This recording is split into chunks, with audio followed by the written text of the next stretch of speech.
Hola, ¿sabían ustedes que la alta teoría del desarrollo no nació en un vacío académico, sino como una respuesta urgente a la reconfiguración del orden mundial tras 1945? Mi nombre es María Fernanda Martínez y junto con mis compañeros Gabriel Torrealba y Armando Rodríguez les vamos a dar un paseo por esta teoría. Dentro del contexto histórico de la alta teoría del desarrollo podemos marcar tres fases importantes. Lo primero es la descolonización, el nacimiento de nuevos clientes y voces. Antes de 1945, gran parte de África y Asia eran extensiones económicas de Europa. Sus economías estaban diseñadas para extraer recursos y enviarlos a la metrópoli.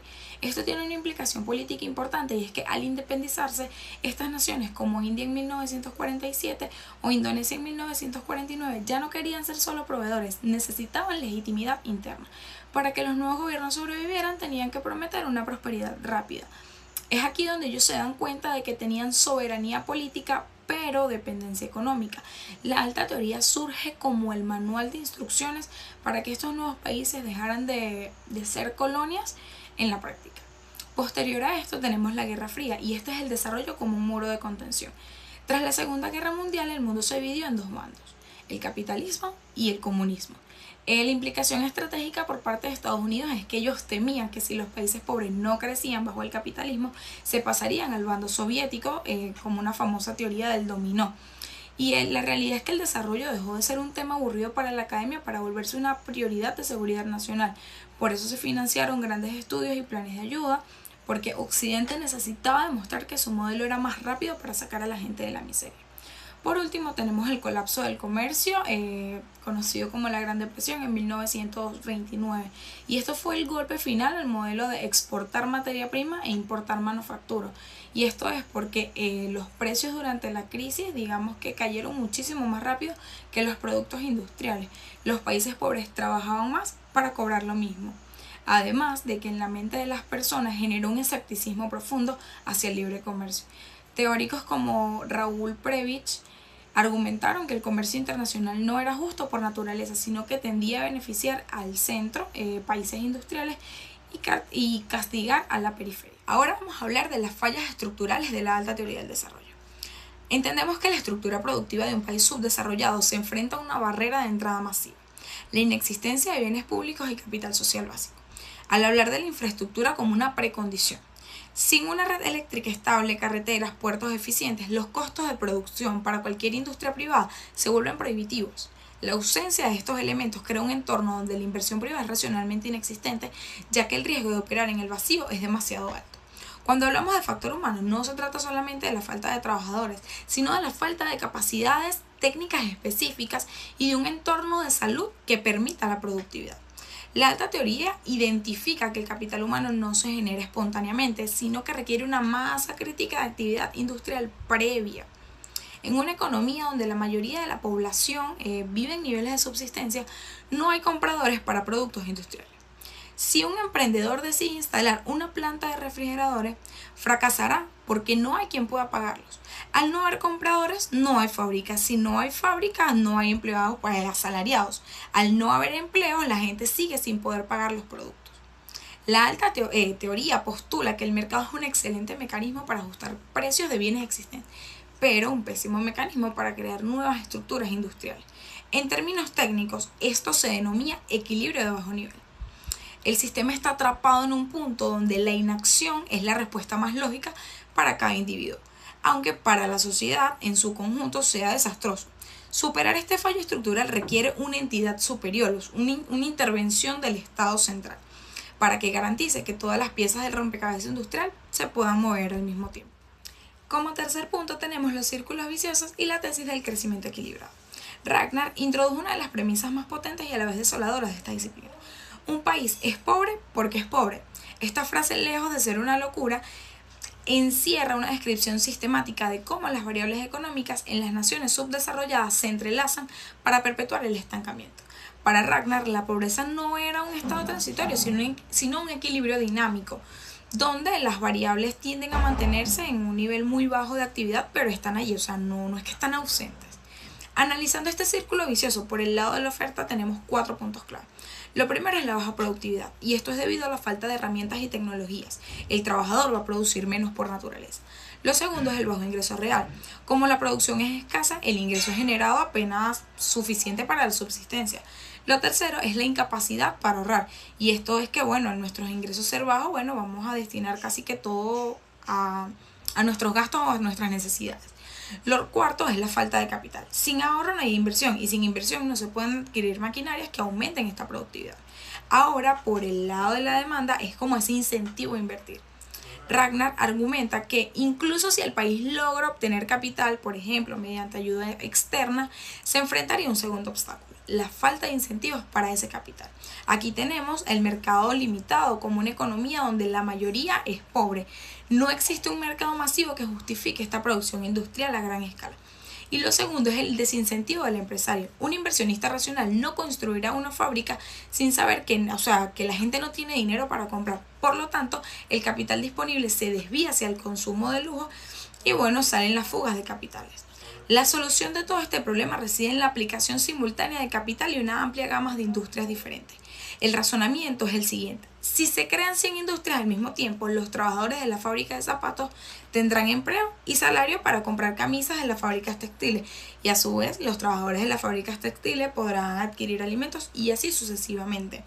Esta creación de mercado en cadena lo que hace es que, digamos, se sincronice la demanda de forma global, aumentando la demanda compensada, permitiendo que todas las inversiones se vuelvan rentables de forma simultánea. Esta teoría enfrentó serias críticas, especialmente por Hitchman, quien argumenta que los países pobres precisamente carecen de recursos más necesarios para el crecimiento equilibrado, la capacidad administrativa y el capital masivo para hacer que todo a la vez funcione.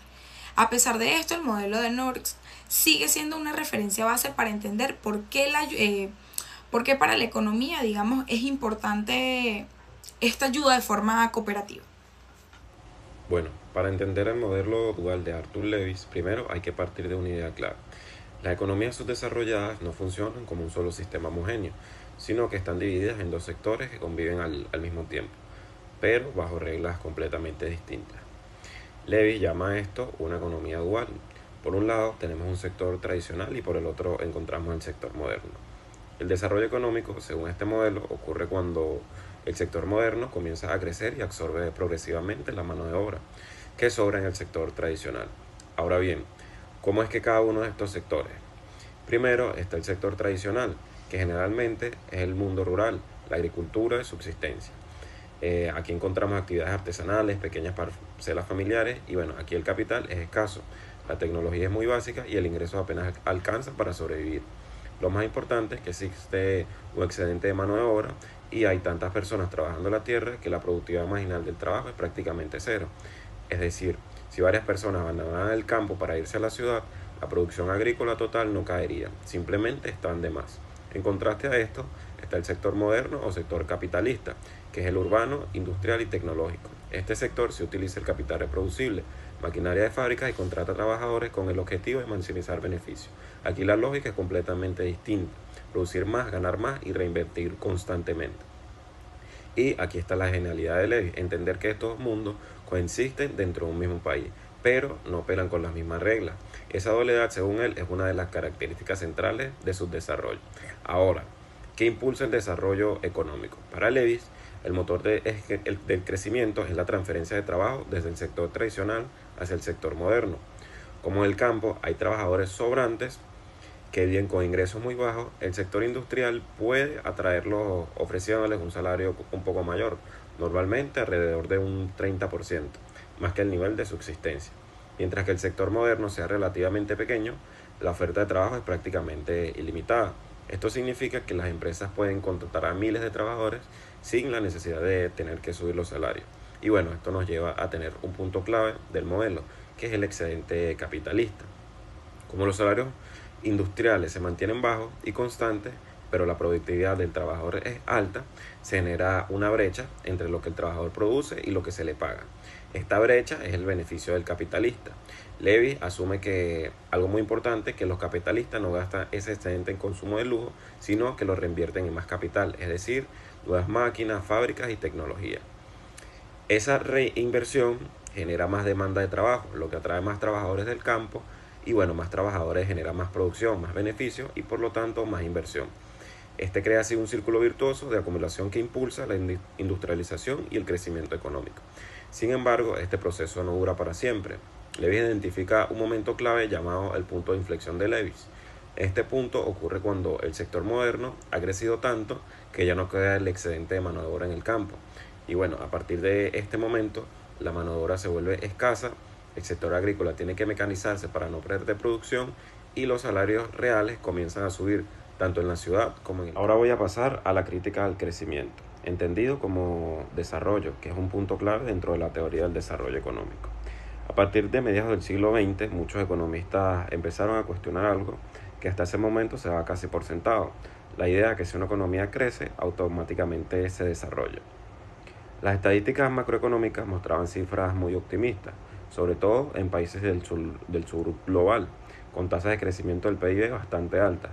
Sin embargo, cuando se miraba la realidad social, la situación era totalmente distinta. La pobreza, el analfabetismo y la desigualdad prácticamente no cambiaban. De ahí surge una advertencia fundamental, que crecimiento no es lo mismo que desarrollo.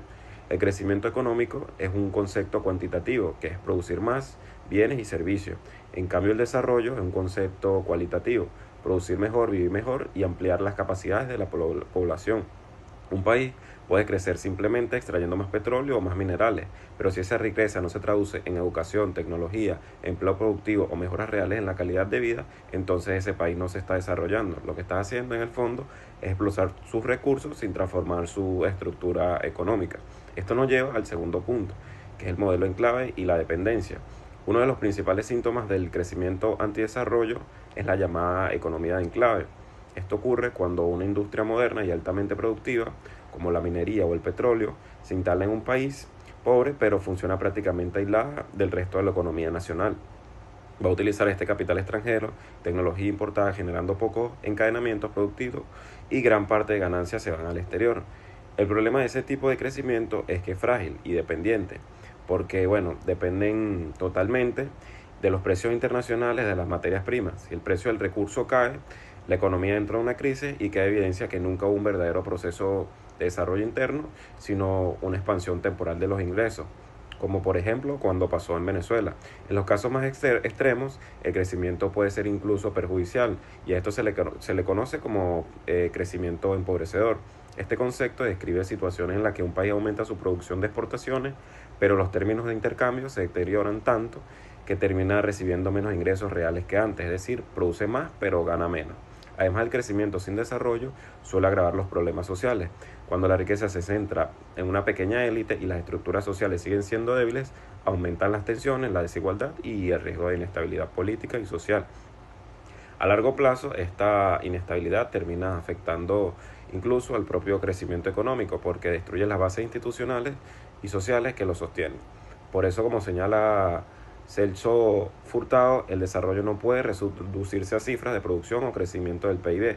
El desarrollo es un proceso integral de transformación social y económica que requiere la participación de toda la población y cambios profundos en la estructura productiva del país. Ahora voy a abordar el dilema de la migración campo-ciudad y el equilibrio del desempleo a partir de la paradoja de Todaro, que complementa y en cierto sentido corrige el modelo de Lewis. Durante mucho tiempo se pensó que la migración del campo a la ciudad se detendría de forma natural cuando el desempleo urbano fuera lo suficientemente alto. La lógica era simple: si no hay trabajo en la ciudad, la gente dejará de emigrar. Sin embargo, John Harris y Michael Todaro observaron que en los países en desarrollo esto no ocurría. Las ciudades seguían creciendo de manera acelerada, incluso cuando no existían empleos formales para todos. El resultado era la expansión de barrios marginales y grandes cinturones de pobreza. Y aquí es donde el modelo de Harris y Todaro rompe con la visión más simple de Lewis, al introducir un elemento clave, que es la incertidumbre y la forma de decisiones bajo riesgo. El punto central del modelo es que el migrante no es irracional, al contrario, actúa como un agente económico racional, pero su decisión no se basa en comparar el salario rural con el salario urbano de forma directa, sino en comparar el ingreso esperado.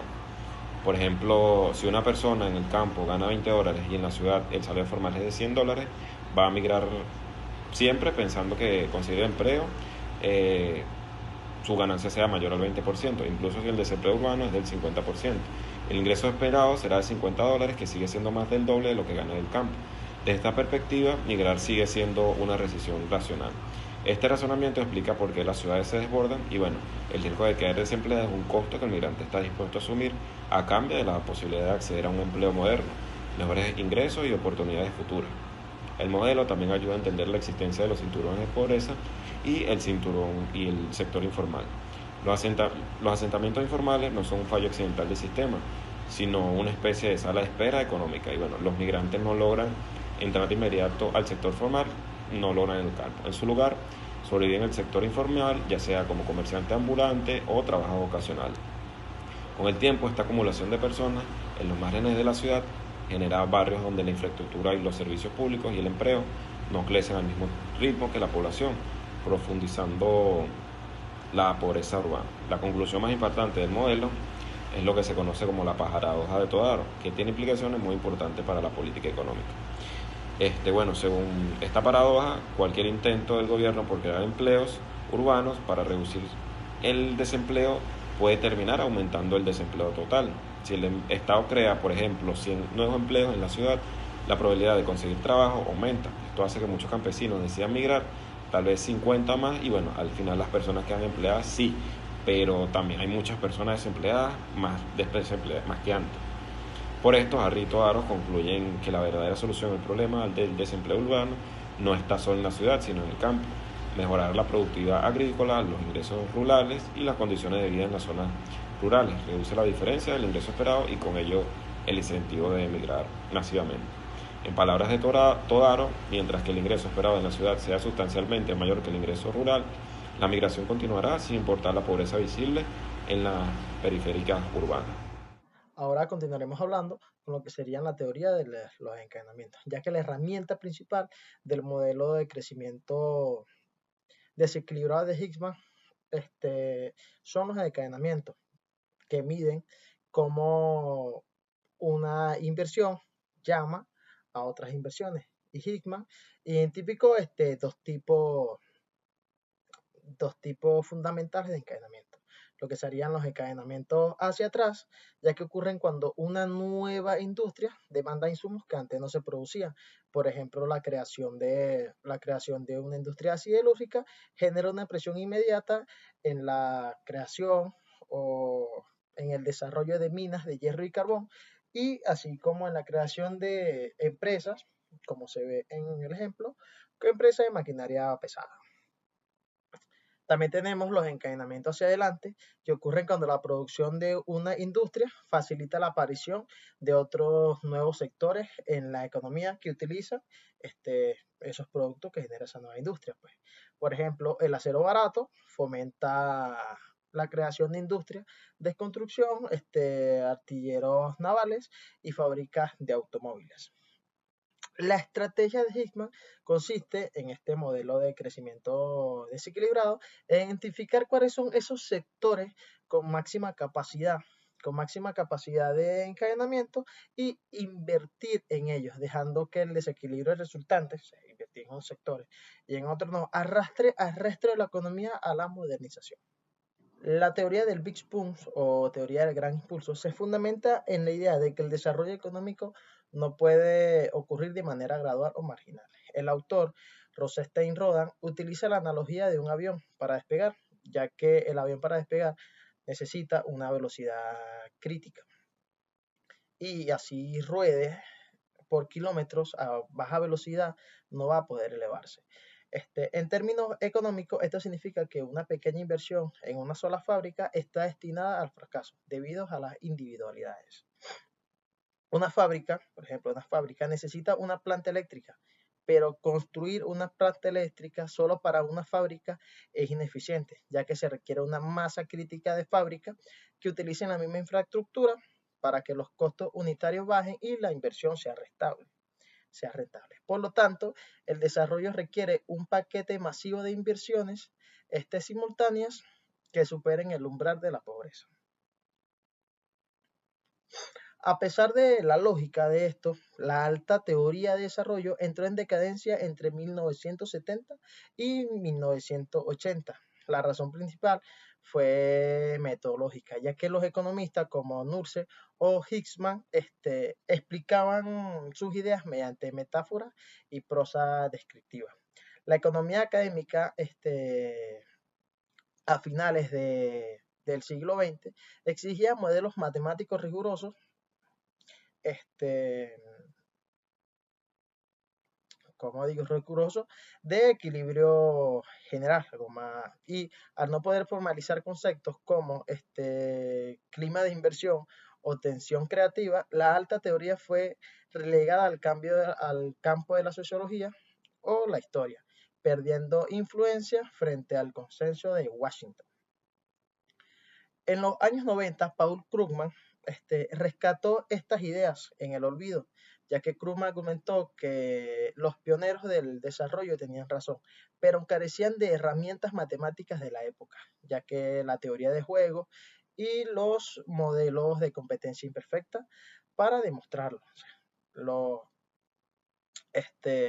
los anteriores autores, ellos explicaban, pero más con metáforas, no tenían base matemática.